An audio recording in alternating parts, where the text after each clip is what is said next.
Hi everyone, welcome to English 1022 Fall Semester 2022. And I'm so happy to have you in the class and I'm so excited about our semester. You have a semester of writing practice, gaining writing expertise, gaining more information about how rhetoric works in writing, more information about the rhetorical situation and rhetorical devices, schemes, and tropes. Argumentative structures that you may have not practiced before. Very, very exciting stuff. And the thing I want to say, I think is the most exciting about my class is that the first two assignments are kind of more academic.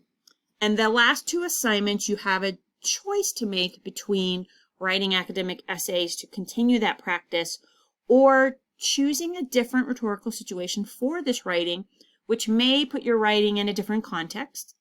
In a professional context or a personal context. And so I'm so excited to teach you overall the rhetorical situation. So very excited to have you in class. I'm glad to give you a preview of what the class will teach you about writing, your writing process, your use of sources, your use of rhetoric, your use of the rhetorical situation.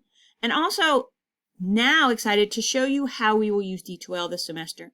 Y'all, I'm teaching sections 501 and 503. So today I'm showing 501, 503 students. Hey!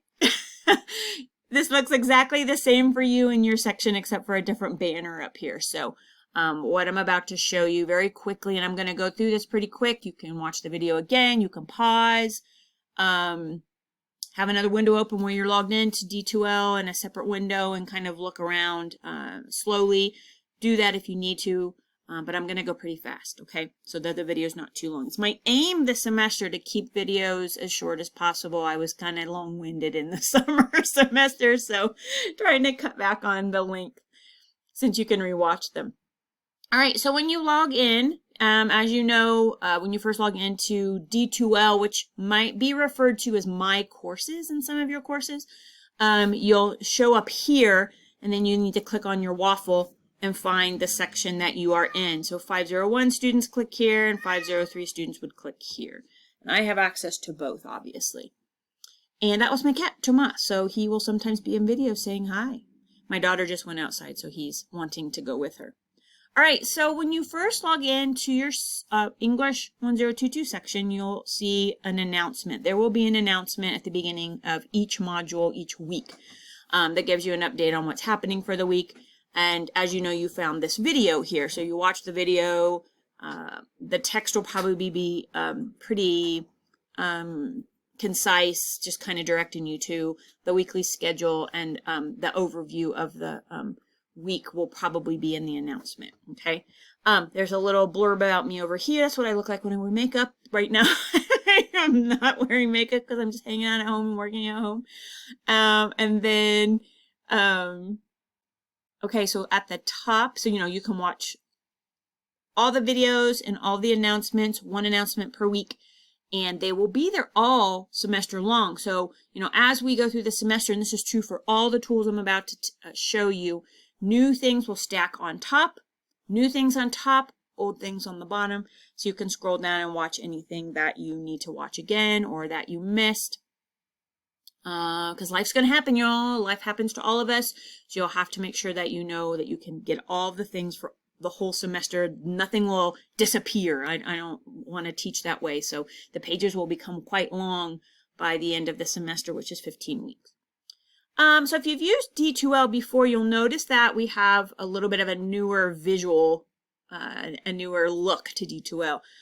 So you can get to this announcements page. If I click on content, which is where most of the course will take place. And my web is moving really slow, or I didn't click hard enough. I don't think I clicked on it. Yep, I didn't. So if I move away and I go to content, where most of the course is happening, content is where you will go to complete assignments. Every module week has the information you need in the order that you need it. And so let's say you move away from announcements and you want to go back. Course home, or this link. Both of these are course home. So if I click course home, it takes me back to announcements, okay? That first page, that is the default home page of D2L. Content, again, is the page you'll be at the most. You'll notice when you scroll down, there's a table of contents. Every module has its own folder. You will be getting access to each module on Mondays at 12:01 a.m. and the module week runs until Sunday at 11:59 p.m. So Module 1 has 2 pages. The Getting Started page has a reminder about my email. You can email me in either location. The weekly schedule, I will provide a weekly schedule for each week of the semester. And the reason I do this is because I notice some students like to cram all of their learning and studying into one day, which is not an effective way to learn and not an effective way to write either. We should be using the writing process and using revision as the primary part of the writing process to write well and to write clear essays and all of that, right? I mean, I'm lecturing about something you've heard a million English teachers say. But what I do for you is create a weekly schedule that has a 3-day schedule. Day 1, day 2, day 3. You pick the days out of the 7 days. And I recommend that you do the work in this way because then you're spacing things out, allowing yourself to think about what you've read, allowing yourself to think about what you need to research, doing that research, writing drafts in smaller parts instead of all at once, right? That kind of thing. So I recommend a 3-day schedule. So here's, for week 1, you're going to see the same Module 1 weekly schedule in 2 locations. So I'm just trying to get you to know me. You can contact me. Here's my contact information. Here's Module 1 weekly schedule. Here's the syllabus. Here's an introduction video to the syllabus. Here's my biography. And that's it for the Getting Started. This will get you started in the course. I've emailed you the syllabus, so you've already seen it. You might have already read it, but this is just kind of the Getting Started. Once you're done with Getting Started, then go to Module 1. So we're still talking about week 1, right? August 22 through August 28. At the top of each module page, I'll have an image. I'll tell you what the goals and the learning outcomes are for the week. The weekly schedule will be at the top, right? And then you'll be able to do your work. Everything you need is in the modules. So on August 22nd, you'll see that this discussion board assignment will release and you'll be able to click on it and do the work from here. So you don't have to search for stuff. Everything is in the module week. And so I would recommend if you feel like you're getting lost, because these learning management systems are kind of built so that there's redundancy in them. So there's like different ways to get to different places. Okay. But I feel like if you're getting lost, I would just come to the top, come to content, and then go to the module that we're in to kind of get centered again where you need to be and figuring out what you need to do. What's in the weekly schedule is in this module in the same order. I try to keep the order as identical as possible. Sometimes things get a little bit off because I might kind of combine readings into like one big reading box or something like that. But you notice, like, I tell you to read these things. This is from the textbook. If you don't have your textbook in Module 1 or Module 2, I will have PDFs for Module 1 and Module 2. After Module 1 and Module 2, you'll need to have your textbook. I won't put in any more PDFs, any more screen shots of those textbooks. This is the instructions for Essay 1. So all I have to do is click and read, click and read. The discussion board, you'll notice it says discussion topic. This is a click and write and post a thread, right? Here is some reading. I need you to choose an essay to read during Module 1. I preview them for you in a video. And then last thing I'm going to talk about in this video, and I'm trying to stay under a certain number of minutes, but there's a lot to say in the first week to help you to feel comfortable in the course. You are signing up for the one workshop you're doing. The dates are there, the essays are there, so you can see which essay you're signing up for and what the date is. So you're signing up for one. And that's the link. You'll go, it's a Google Doc, you'll just put your name under the date and the essay that you want to do your one workshop on. And we'll talk more about workshops, I'm sure, in the discussion board for Module 1, which is to ask questions about the syllabus and to introduce yourself. So if you're not sure what this workshop thing is, certainly ask questions, but I'll just quickly say it's you getting feedback from multiple people instead of just one person. All right, so we've looked at the course home, we've looked at the content. Assignments probably doesn't have anything on it yet. This is where you're going to upload essays when you are done using your writing process. So you'll have a link and you'll upload a file. That's pretty much all that's here. So nothing available yet because there are no essays due for a while. Discussions. There are 4 discussion forums Okay, there's our workshop forum. The workshops will happen on the discussion board page. You'll notice that our first one is happening in September. So that's Tomas telling you, hey, first workshop in September. So nothing to do with this during Module 1. You're just signing up for the workshop for Module 1.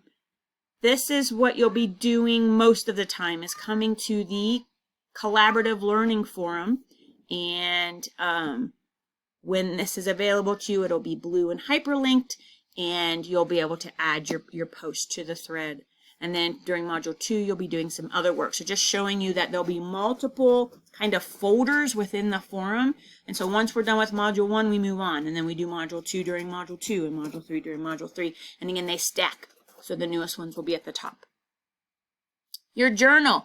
There's no journal due for Module 1, but I just wanted to show you what it looks like if I don't make a forum available to you. I should say a folder available to you, or a topic available to you, then you can't see that it's here. So you will have a journal. It's worth 10% of your grade.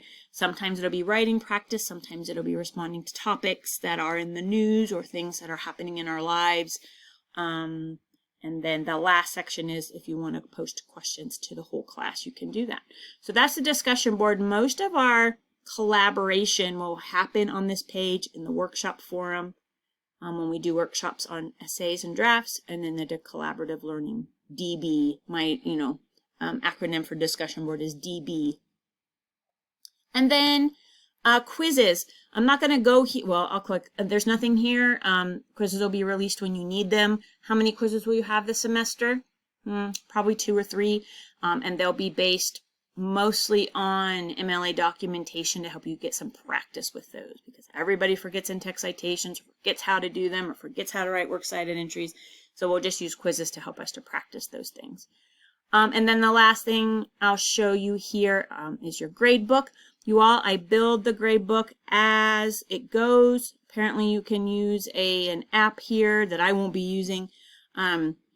But you'll see that they're categorized according to the points that you see in the syllabus, and there's only the first 2 weeks of the semester available. But I did add your workshop points, and I did add the check-in meetings. You're required to do 2 of those, and the deadlines are there. So that's what you can see in the gradebook right now. Y'all, the gradebook is really important because I'm going to give you a lot of feedback in the gradebook. Sometimes I'm going to give you individualized feedback on discussion boards and journals. Sometimes it'll be a message that I'm sending to everyone to tell you why we did the journal, to explain its purpose in the course and how it's supporting the essay you're working on.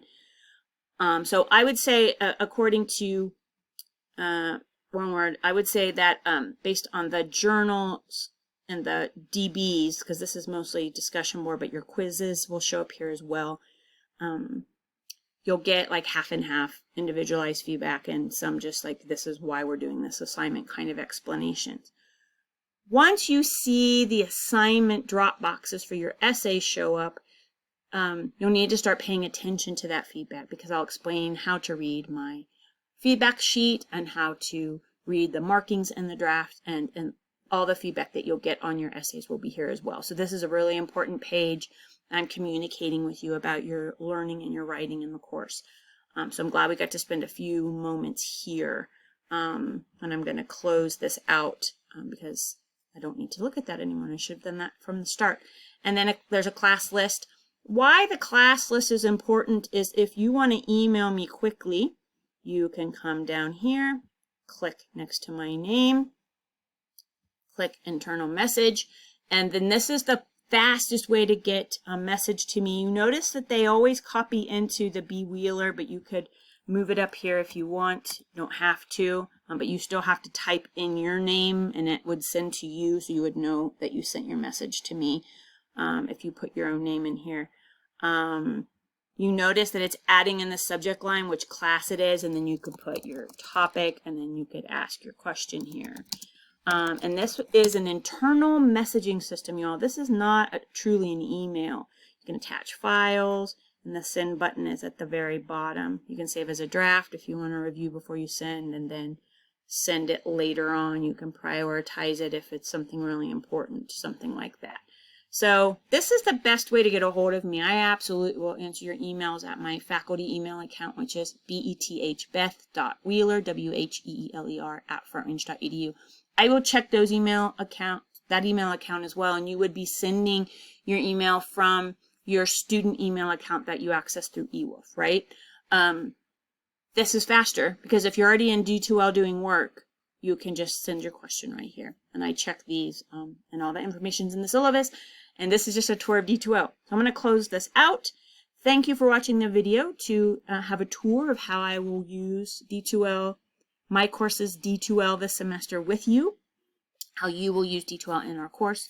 And if you have any questions, let me know. You can email me. You can give me a call. All the information is in the syllabus. Or we can even schedule a Zoom meeting. If you want to talk about time management practices and online learning, happy to help you out with that as well. So let me know if you have questions. Have a great first week, you all. So excited you're here in the class. I look so forward to working with you on your writing and your reading and your source usage and all that good stuff. I'll talk to you soon. Bye.